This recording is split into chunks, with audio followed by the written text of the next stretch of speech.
Magandang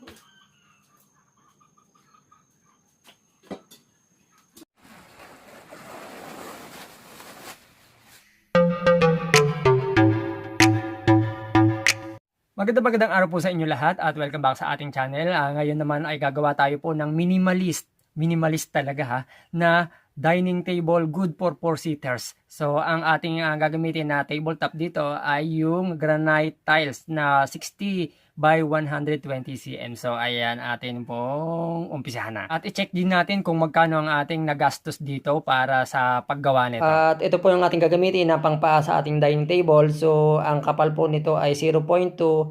Tubular po ito, galvanized iron na ang size ay 1 by 2. Yun na nga at ating sukatin, kuha tayo ng sukat na pangpaa. So bali 74 cm ang ating susukatin.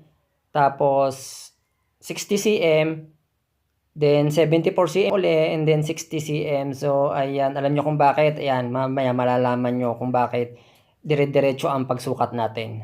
At ito naman pang frame po natin sa tabletop natin ay tubular din na ang size ay 1 by 1, 0.2 rin ang kapal. So ang sukat po nito ay 60 cm by 120 cm. Dito naman markahan natin na pass slide or 45 degree natin para sa pagkakat natin ito. Yan, pasensya na at parang ayaw nang dumasto tong ating pentel pen.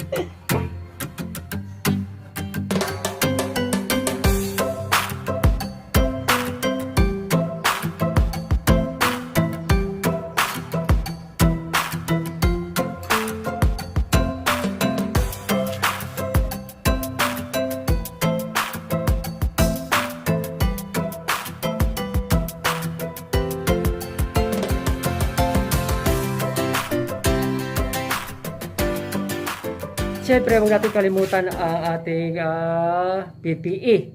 Yan, siyempre, pamata sa tainga para tayo hindi mabingi at saka mas pasensya na sa mas.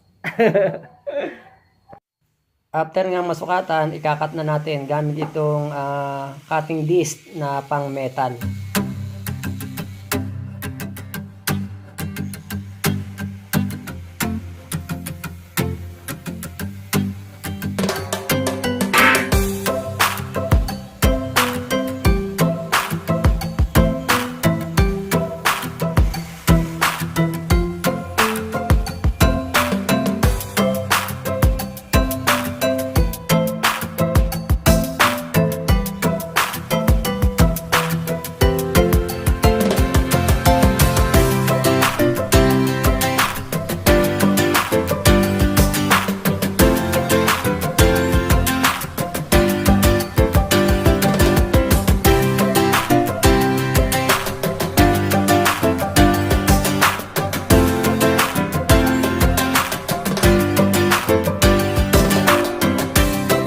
At ikat natin ito ng pa-slide. Ayan. Ito, tsaka ito.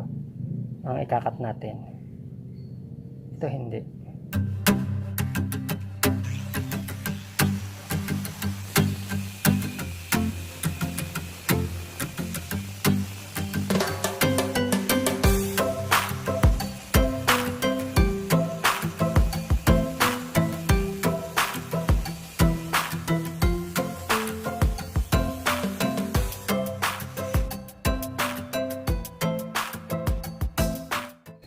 At yun, baliin na natin isa-isa ang ating mga pangpaa. So, ayan, bend lang natin ng sagad. Ayan, oh.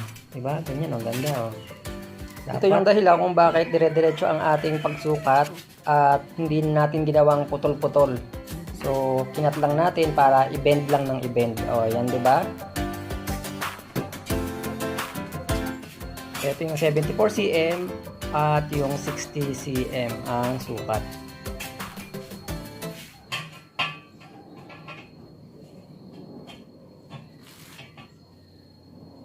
Same din lang ating gawin dito sa pangalawang set. So, i-bend din lang natin. At bago natin to weldingin. Ayan. Yan, iskwala lang natin muna kung nasa iskwalado siya. Yan, okay naman. And then, weldingan na natin.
And after na ma-welding natin, eto na, ginrinder na din natin.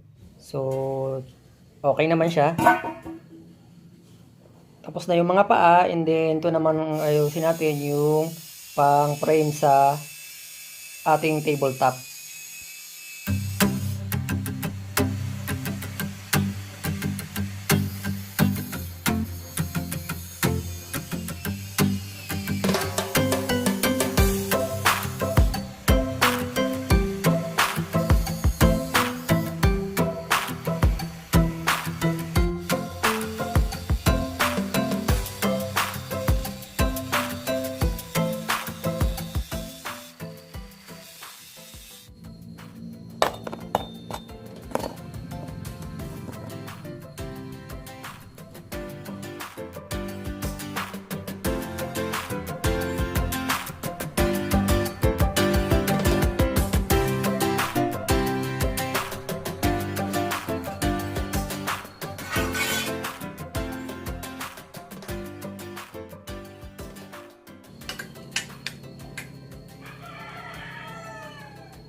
After welding, so ito atin ang grinderin or yung sandinin para makinis ang pinag-weldingan.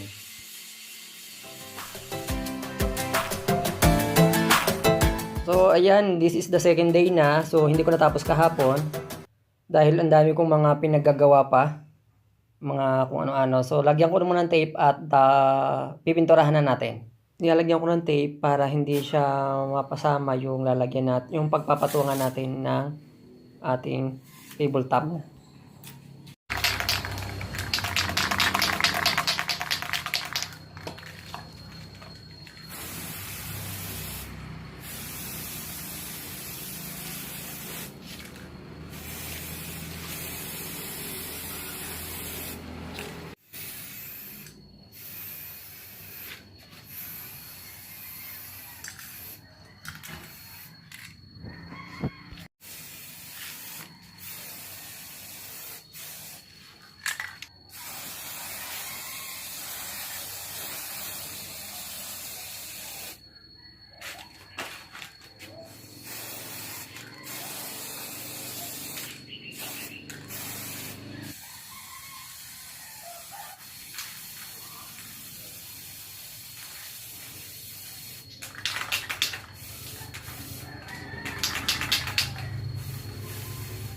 Tanggalin natin itong mga tape.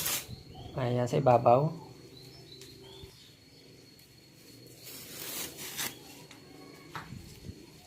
So, ito hindi pantay. Bali, ito nakababa.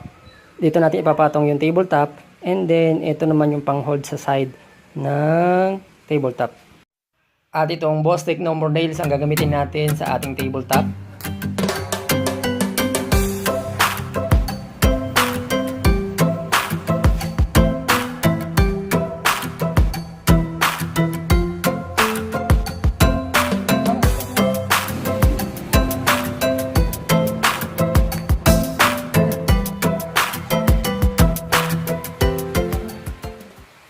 At ipatong na natin ito ating granite tiles.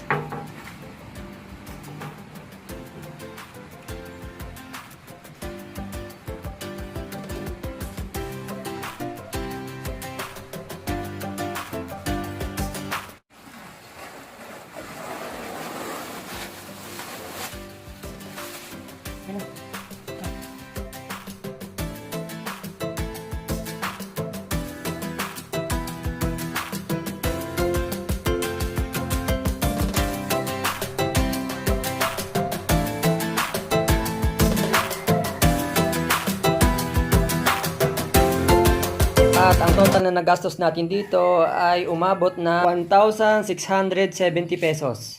Hindi kasama ang Bostik No More Nails dahil yun ay bigay sa atin ng Bostik. Salamat Bostik!